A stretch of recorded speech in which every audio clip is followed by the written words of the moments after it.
kinship with that moth, banging against an invisible barrier, desperate for a light that offered no warmth, no way in. The dam didn't break until I was back in my impersonal hotel room. I didn't pack. I just sat on the edge of the king-sized bed, still in my dress, and the tears came. Not a dramatic sob, but a quiet, relentless leak, as if some internal seal had been compromised. I cried for the little girl who kept trying to earn a love that was conditional. I cried for the version of my parents I had, against all evidence, kept hoping would emerge. I cried for the loss of the story I told myself, that we were a family just a little dysfunctional. I couldn't stay. The thought of sleeping in that room, of waking up and pretending to get ready for the big day, was impossible. At 11:07 p.m., I went downstairs, my makeup streaked, my eyes puffy. I checked out. The night clerk didn't bat an eye. I drove for 2 hours, through the dark and sleeping suburbs, until I saw the familiar, comforting sign of a generic airport Marriott. I checked in under the harsh fluorescent lights, paid with my own credit card, and fell onto the bed in my clothes. I didn't wash my face. I slept a thick, dreamless sleep and woke at dawn with a crushing headache from the salt and a black galaxy of mascara smeared across the white pillowcase. My phone, which I'd silenced, was a brick of light. 47 missed calls. 112 text messages. A torrent of them. My mother. How dare you ruin your sister's night? After all we've done. Call me immediately. Then, an hour later. You need to apologize to everyone. You embarrassed the whole family. My father. Your mother is very upset. That was uncalled for. We need to talk. Maya. I can't believe you just left. You made everything so awkward. Are you coming tomorrow? Extended family? A confusing mix of are you okay? And your mother didn't mean it like that. You know how she is. I didn't reply to a single one. I scrolled through them with a detached curiosity, as if reading messages meant for someone else. The one that finally made me put the phone down was from Maya, sent at 1:14 a.m.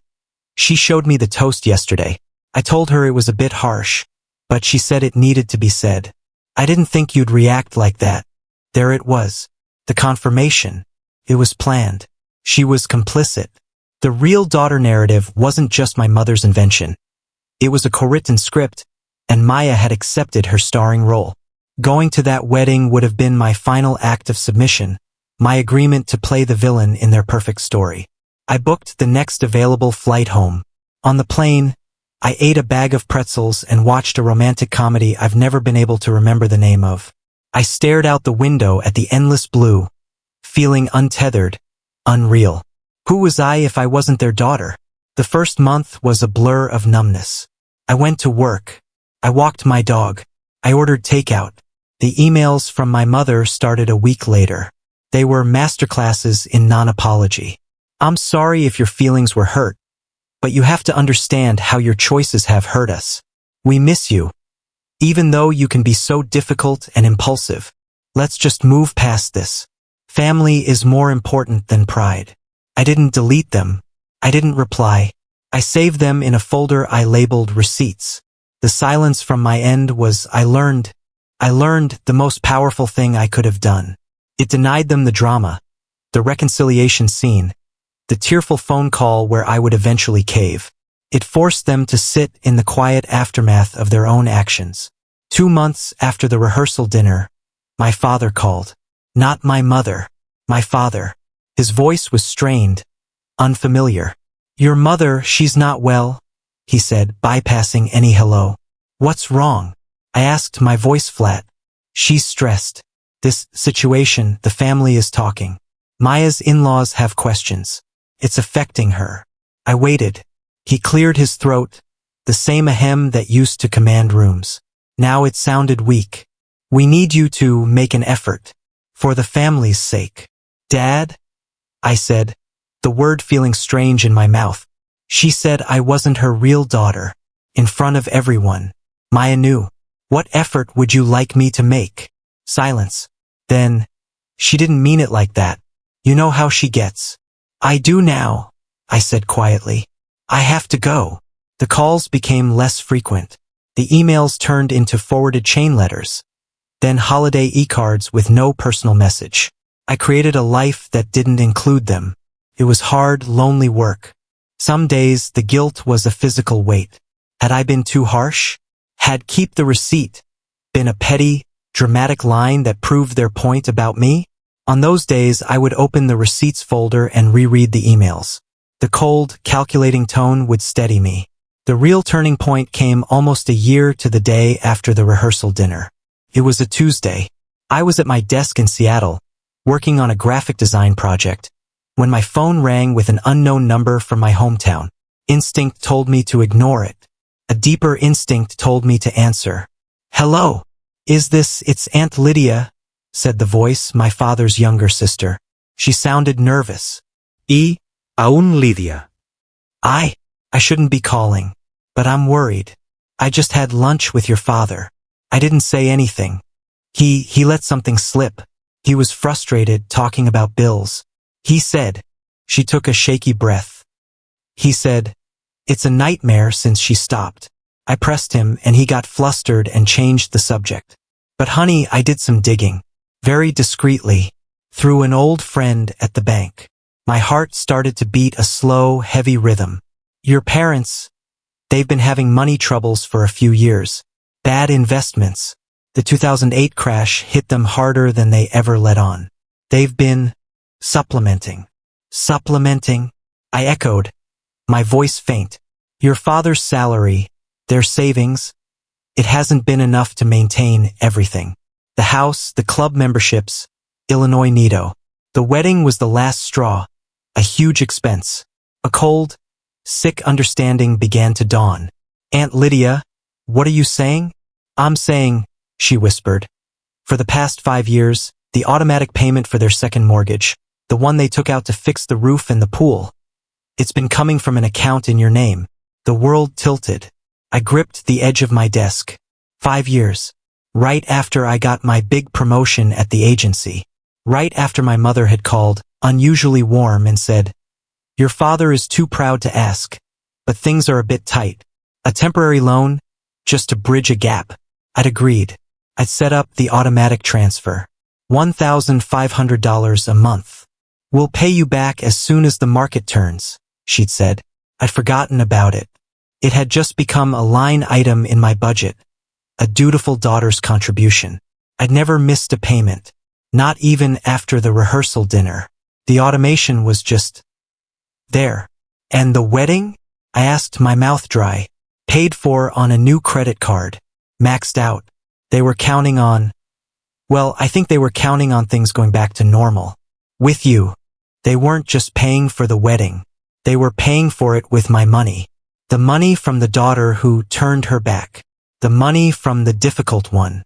The hypocrisy was so vast, so breathtaking, it felt like a joke. "Aunt Lydia, thank you. I need to think." "Be careful, sweetheart," she said, and hung up. I sat in the silence of my apartment for a long time. I wasn't angry. I was resolved.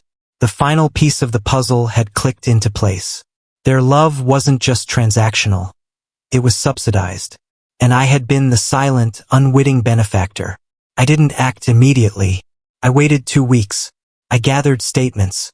I consulted a lawyer, a friend from college, just to understand my options.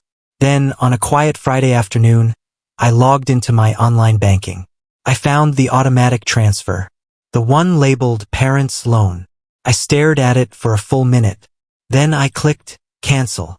I set it to terminate after the next scheduled payment. A final month of grace, a final payment. A closing of the books. Then I drafted an email. It was the first one I had ever sent them that was not a response. Subject: Financial matters. Mom, Dad, I have been made aware of the full nature of the financial assistance I have been providing for the last 5 years. I was under the impression it was a short-term loan. I see now it was a long-term subsidy for a lifestyle. The automatic payment for your second mortgage will stop after the next cycle on the 1st of next month. Consider the remaining balance of what you initially asked for as paid in full. You will not need to repay anything. Additionally, as I am clearly not your real daughter as stated publicly, It would be inappropriate for me to continue funding the family image. You will need to make other arrangements for your obligations, including any debts incurred for recent events. This is not a negotiation. Do not contact me about this. Any further communication should go through my lawyer, whose details are below. I have kept all the receipts. I included the lawyer's contact information. My friend had agreed to act as a filter. I read it over once. Then I hit send. The silence that followed was different from the one after the rehearsal dinner. That had been a shocked, public silence. This was a deep, private vacuum. There were no furious calls. No pleading emails. Just nothing.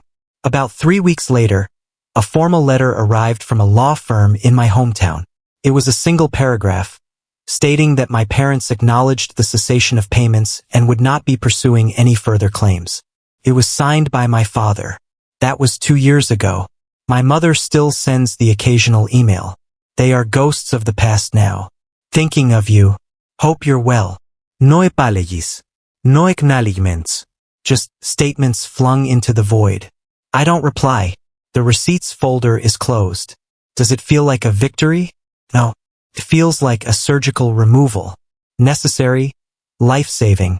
But it leaves a scar and a phantom ache for the limb that's gone. I lost the parents I had, and the parents I wished I had. I lost the story of a united family. On some days, the guilt still whispers. You could have been the bigger person. You cut them off. You proved her right. But then I remember the look on her face at Il Nido, the triumph, the calculation, and I remember the bank statements, the quiet, monthly deduction for a love I was financing myself. I am still learning how to be a person who doesn't need a receipt to prove she belongs. Some days are easy. My life in Seattle is full. My work, my friends, a man I'm dating who thinks my difficult streak is just me having boundaries.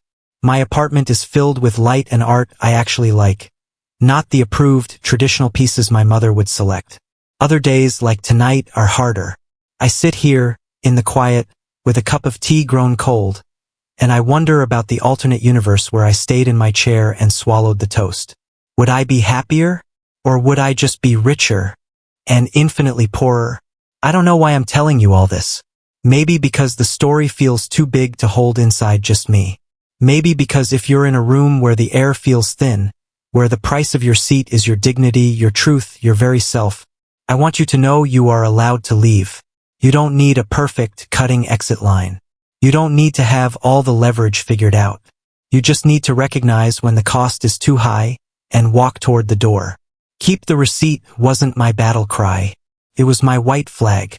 I was surrendering the war for a love that was always conditional, always on sale. And in that surrender, I found the first shaky footing of my own peace. Anyway, it's late. I'm gonna go actually drink this tea, even though it's cold now. Or maybe I'll just go to bed. If you've ever had to keep the receipt on a relationship, not out of spite, but because you finally realized you couldn't afford the interest on the debt anymore, you're not alone. It's a quiet club. We meet in the silence we've chosen for ourselves, and we are learning, slowly, how to be real without anyone else's stamp of approval. Thank you for sharing this journey with us. The courage to redefine family, to choose yourself when the cost of belonging becomes your own erasure, is a profound and lonely kind of bravery. This story reminds us that sometimes the most powerful statement is a quiet exit, and that self-respect is a price we should never negotiate. If this resonated with you, let us know in the comments. Share your thoughts. And if you want more stories that explore the complex fabric of human relationships, the painful, the beautiful, and the quietly revolutionary, please hit the subscribe button and ring the notification bell for Storycraft AI. Your support helps us bring more of these narratives to light. Until next time, take care of yourselves. You are the author of your own story.